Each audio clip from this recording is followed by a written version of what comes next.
Assalamualaikum warahmatullahi wabarakatuh. Alhamdulillah hari ini kita masih bisa bertemu untuk perkuliahan mata kuliah algoritma dan struktur data.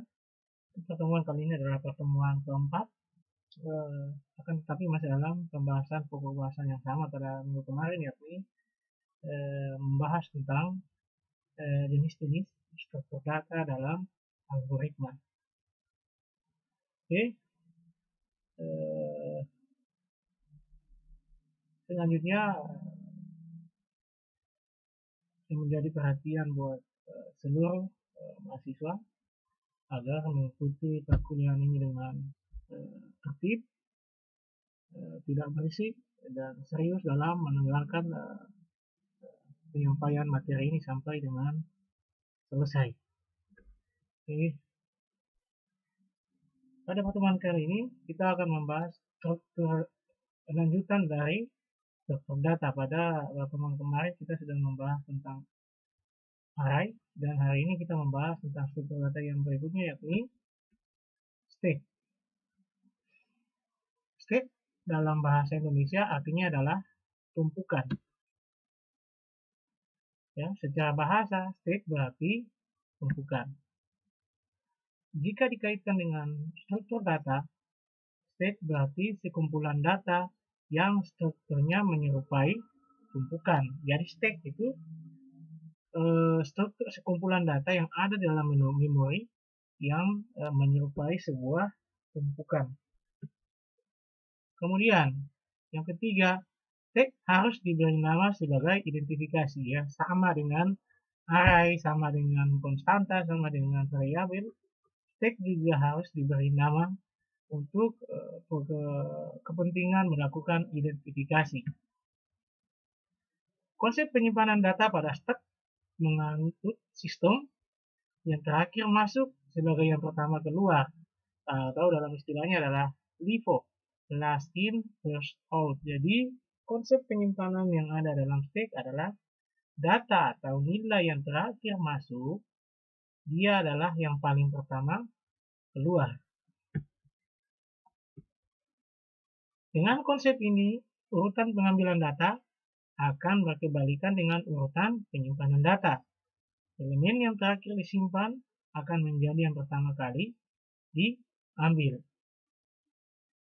Yang berikut, dengan konsep ini, maka kita tidak dapat mengambil data yang tersimpan dalam stack secara acak. Data dalam stack harus disimpan dan diambil dari satu sisi atau satu pintu saja. Ya, jadi konsepnya stack adalah data yang menumpuk, kemudian proses pengaksesan data itu adalah melalui satu pintu, dan data yang paling terakhir masuk dialah yang paling pertama keluar. Contoh yang paling umum mungkin semua orang pernah melihat seperti tumpukan piring. Ya, tumpukan piring, jika orang mau mengambil piring, otomatis piring yang tumpukan paling atas yang diambil duluan. Tidak bisa mengambil yang di tengah atau yang paling bawah.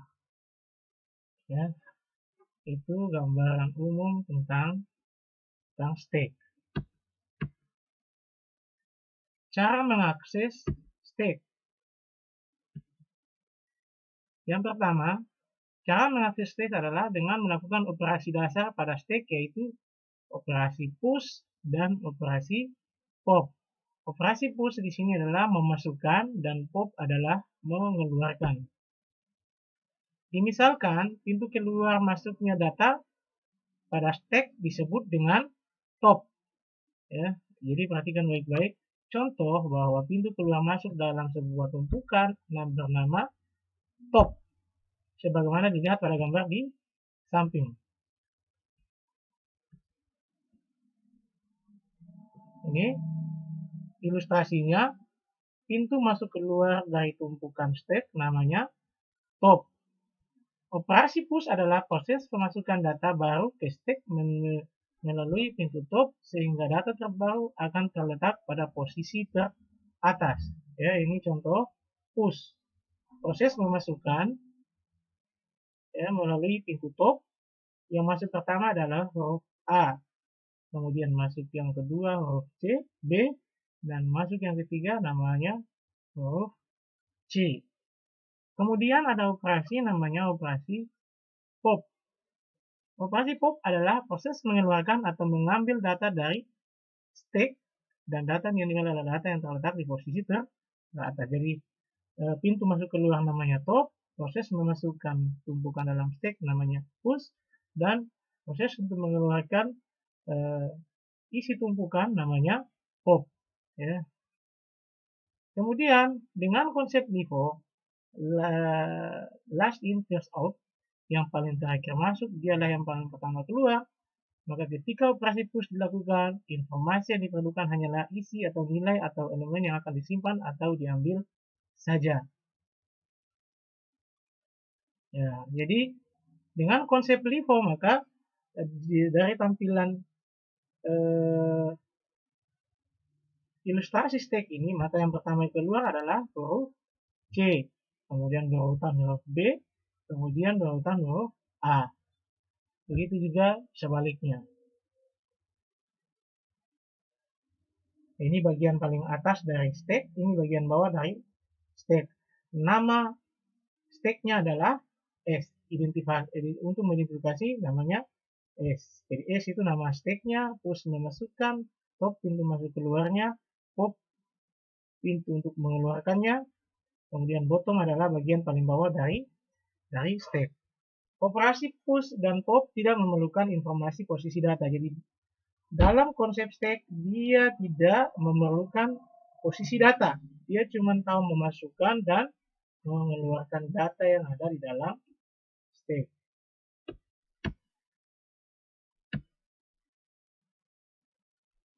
Cara mengakses stack.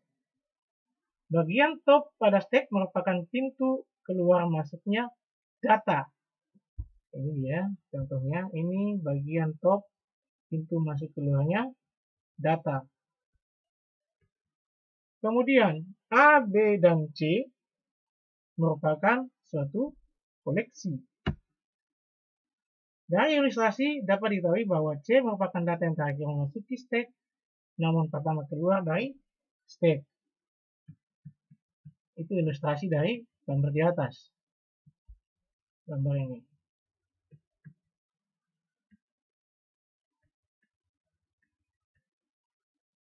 Begitu sebaliknya dengan A. A merupakan data pertama yang memasuki tumpukan, namun terakhir saat keluar dari tumpukan.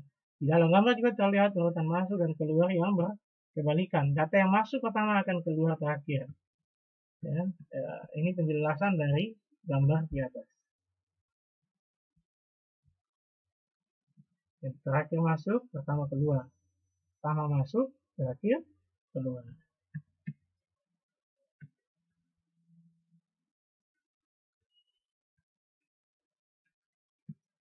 Baik, di samping ini adalah ilustrasi dari stack.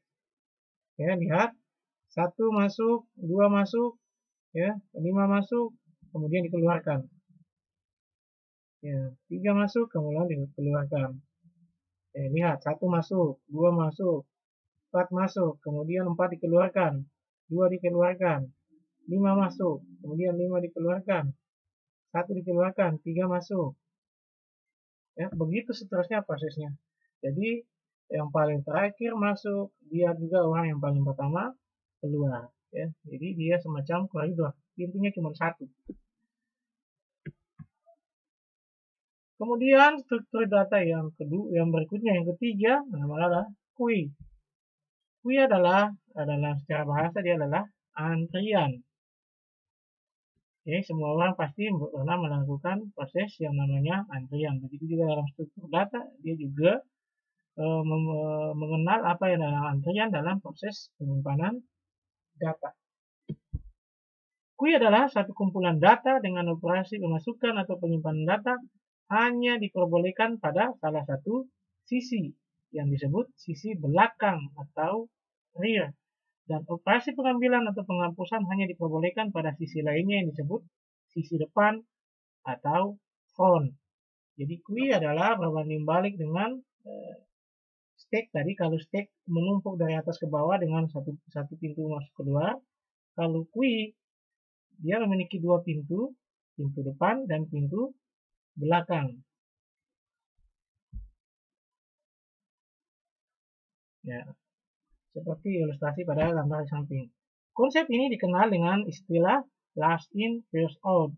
Kalau di stack tadi first in, last out, FIFO. Tapi di konsepnya Kui dia mengenal last in, first out. Jadi data atau nilai yang paling pertama masuk dialah juga yang paling pertama keluar, seperti layaknya konsep antrian yang terjadi di kehidupan sehari-hari. Orang mengantri di gerbang ya, yang paling pertama datang sudah pasti dia yang paling pertama dilayani dan dia yang pertama keluar dari antrian. Berikut gambar di samping ada ilustrasi bagaimana seseorang melakukan antrian. Oke, A masuk duluan, kemudian B keluar masuk, kemudian C ya, dia balik lagi, kemudian C masuk, itu sampai seterusnya. Dilihat sekali lagi, put A, put B, put C, kemudian get, put D, E, kemudian C-nya keluar, ya, sampai seterusnya, sampai antrian itu kosong atau sudah tidak ada lagi. Jenis struktur data Kui sering digunakan untuk menstimulasikan keadaan dunia nyata.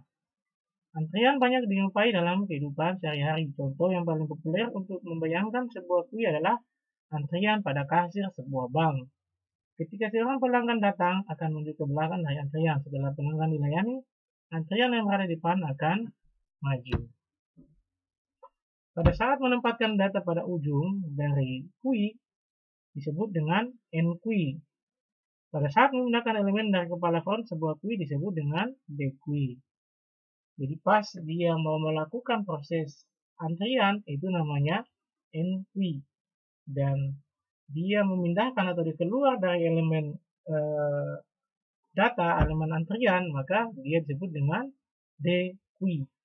Jadi N-Kui memasukkan, D-Kui mengeluarkan dari antrian. Sama dengan stack, dengan konsep FIFO, maka ketika operasi N-Kui dilakukan, maka informasi yang diperlukan hanyalah isi atau nilai atau elemen yang akan disimpan atau diambil saja. Operasi N-Kui dan D-Kui tidak membutuhkan informasi posisi data, jadi sama dengan stack. Dari ilustrasi pada gambar dapat diketahui bahwa C merupakan data yang terakhir memasuki Kui dan Q adalah akan menjadi yang paling akhir keluar dari Kui, begitu sebaliknya dengan A. A merupakan data pertama yang masuk ke Kui dan akan menjadi yang pertama keluar dari Kui. Ini contohnya. Nama antriannya adalah Q, kemudian rear ini adalah pintu masuknya, N-Kui, front bagian depannya D-Kui. Jadi memasukkan data yang pertama adalah A dan dia yang pertama kali keluar. Setelah itu B maju, kemudian keluar, C maju dan kemudian keluar sampai antriannya habis atau selesai. Jadi ini ilustrasi dari antrian, ini ekornya, ini depannya. Melakukan antrian, memasukkan antrian dan mengeluarkan antrian. Kemudian yang berikut ada yang namanya pointer. Pointer merupakan tipe data berukuran 32 bit yang berisi satu nilai yang berpadanan dengan alamat memori tertentu. Pointer ini dia menunjukkan posisi penyimpanan data dalam sebuah memori, posisi atau lokasi. Sebagai contoh, sebuah variabel P bertipe pointer bernilai 0x0041ff2a, berarti P menunjukkan pada alamat memori 0041ff2a. Jadi pointer ini sebagai penunjuk huruf B itu ada di mana dalam sebuah memori. Dia menggunakan bilangan heksadesimal, perpaduan antara teks dengan angka. Pointer dideklarasikan seperti variabel biasa dengan menambahkan tanda bintang atau asterisk yang mengawali nama variabel. Bentuk umum dari pointer adalah tipe data, nama variabel, contoh float, bintang, P, X. Itu apabila sudah penerapannya ke bahasa pemrograman, contohnya C++. Statement di atas mendeklarasikan variabel tx yang merupakan pointer ini. Penyebutan tipe data float berarti bahwa alamat nomor yang ditunjuk oleh tx dimasukkan untuk berisi data bertipe float. Jadi tipe datanya yang nanti ditampilkan adalah float atau bilangan pecahan. Tx adalah nama variabelnya. Kemudian struktur data yang berikut adalah linked list. Linked list adalah sejumlah objek yang di-link atau dihubungkan satu dengan lainnya sehingga membentuk sebuah list. Sedangkan objek adalah merupakan gabungan beberapa elemen data atau variabel yang dijadikan satu kelompok atau structure atau record yang dibentuk dengan perintah struct.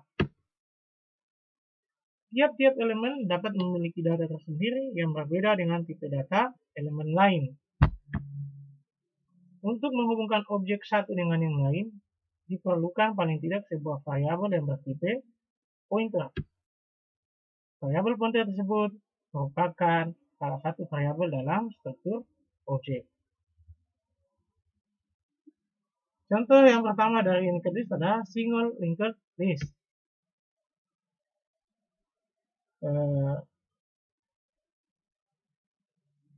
Berikut adalah gambar ilustrasi dari linked list. Penjelasannya, apabila setiap Anda ingin menambahkan data, Anda selalu menggunakan variabel pointer yang baru. Anda akan membutuhkan banyak sekali pointer. Sedangkan objek adalah merupakan gabungan beberapa elemen data yang dijadikan satu kelompok atau structure atau record yang dibentuk dengan perintah struct. Oleh karena itu, ada baiknya jika Anda hanya menggunakan satu variabel pointer saja untuk menyimpan banyak data dengan metode yang kita sebut linked list. Jika diterjemahkan, ini berarti satu daftar isi yang saling berhubungan. Ini kayak contoh, aku belajar komputer. Memiliki posisi memori pointernya yang berbeda-beda. Aku di sini 0001000, kemudian belajar 0001004, kemudian komputer 0001008.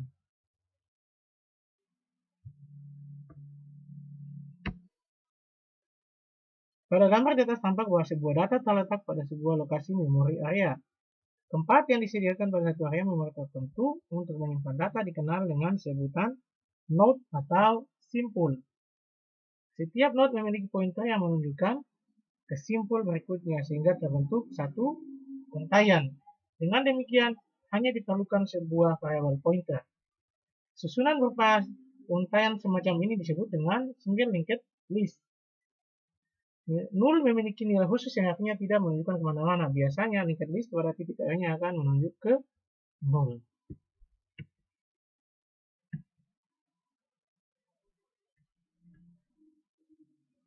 Double linked list. Salah satu kelemahan single linked list adalah pointer hanya dapat bergerak satu arah saja atau maju mundur atau kanan kiri sehingga pencarian data pada single linked list hanya dapat bergerak dalam satu arah saja. Untuk mengatasi kelemahan tersebut, Anda dapat menggunakan metode double linked list. Linked list ini dikenal dengan nama linked list atau pointer ganda atau double linked list. Yang berikut, struktur data tree atau pohon keputusan. Tree merupakan salah satu bentuk struktur data yang tidak linear yang menggambarkan hubungan yang bersifat hierarki. Hubungan one to many antara elemen-elemen. Jadi tree ini merupakan berbanding balik atau bertolak belakang dengan linked list. Kalau linked list, struktur datanya saling berhubungan. Ya. Sedangkan pada tree, struktur data itu tidak linear, akan tetapi dia menggambarkan sifatnya hierarki, turunan. Bentuk tree menyerupai sebuah pohon yang terdiri dari serangkaian node atau simpul yang saling berhubungan. Node-node tersebut dihubungkan oleh sebuah vektor sehingga tree bisa didefinisikan sebagai kumpulan simpul atau node dengan elemen khusus yang disebut root atau akar. Ilustrasi tree dapat dilihat di gambar samping. Contoh, data yang dapat direpresentasikan dengan menggunakan tree adalah silsilah keluarga, hasil pertandingan yang berbentuk turnamen atau struktur organisasi dari sebuah perusahaan.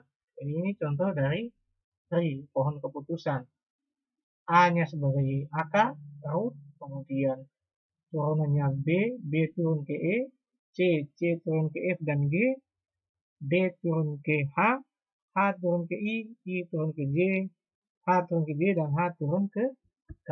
Itu contoh hierarki dari tree atau pohon keputusan.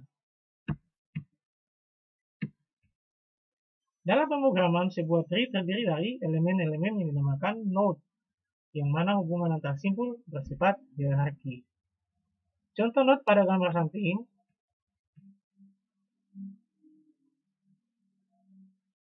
adalah node A, B, dan C, dan seterusnya sampai dengan node K. Jadi gambar di samping memiliki node sebanyak 11 node. Node yang paling atas dari hierarki dinamakan dengan root,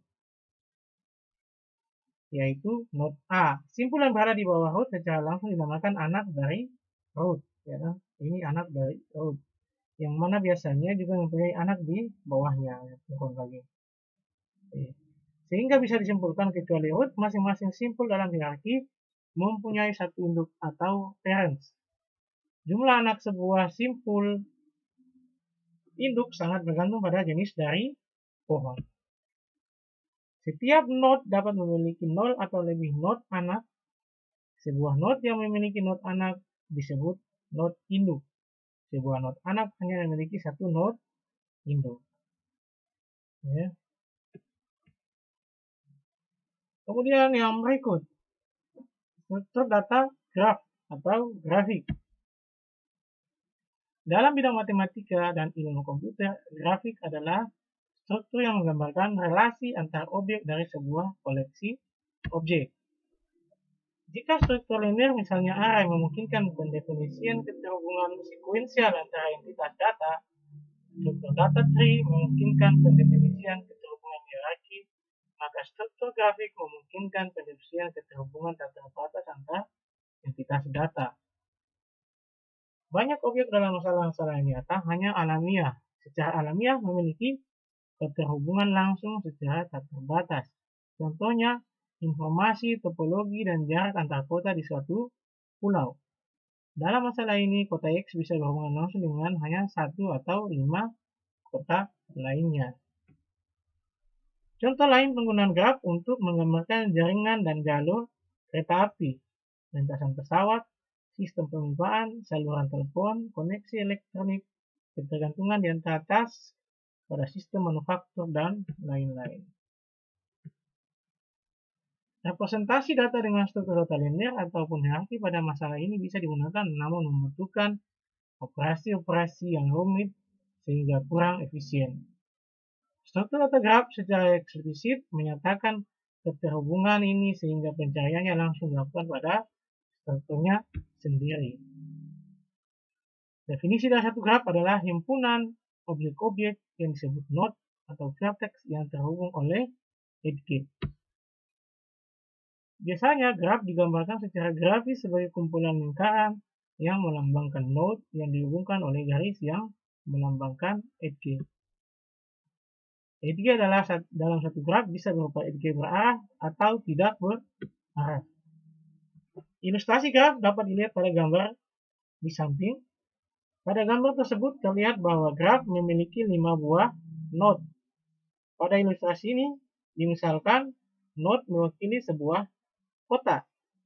Maka dapat dilihat bahwa dari kota A menuju kota E bisa melalui path A, B, E atau path A, C, D, E. Ini contoh ilustrasinya.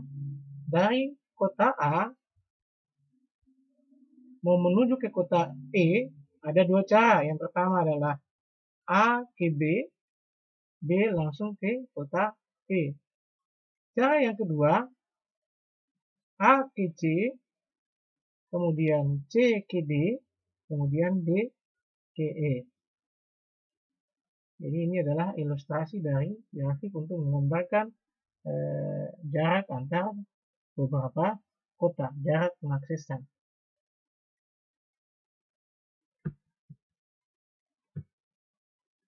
Contoh graf.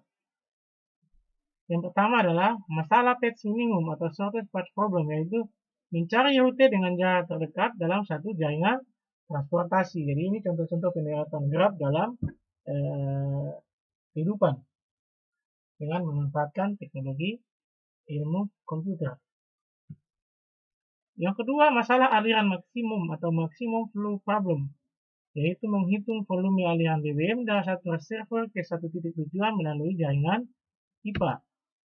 Masalah yang ketiga, masalah pencarian dalam graf. Graph searching problem, yaitu mencari langkah-langkah terbaik dalam program permainan catur komputer. Masalah pengurutan topologis, topological ordering problem, yaitu menentukan urutan pengambilan mata kuliah yang saling berkaitan dalam hubungan prasyarat.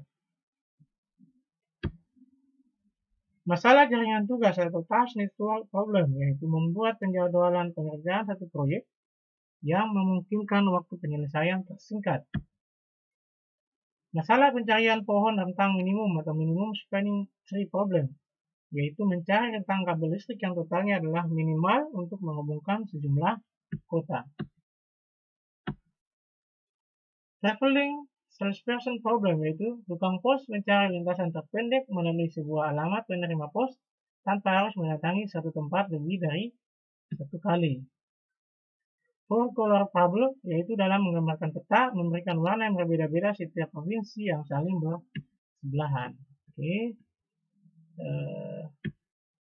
Selesai, dan ini ada 10 latihan soal yang jumlahnya ada 10. Silakan dikerjakan pada sisa waktu yang masih ada, dikerjakan secara mandiri, kemudian nanti dikumpulkan pada akhir perkuliahan hari ini. Oke. Untuk hari ini cukup. Sampai jumpa pada pertemuan berikutnya di pertemuan ke-5 minggu depan. Terima kasih. Assalamualaikum warahmatullahi wabarakatuh.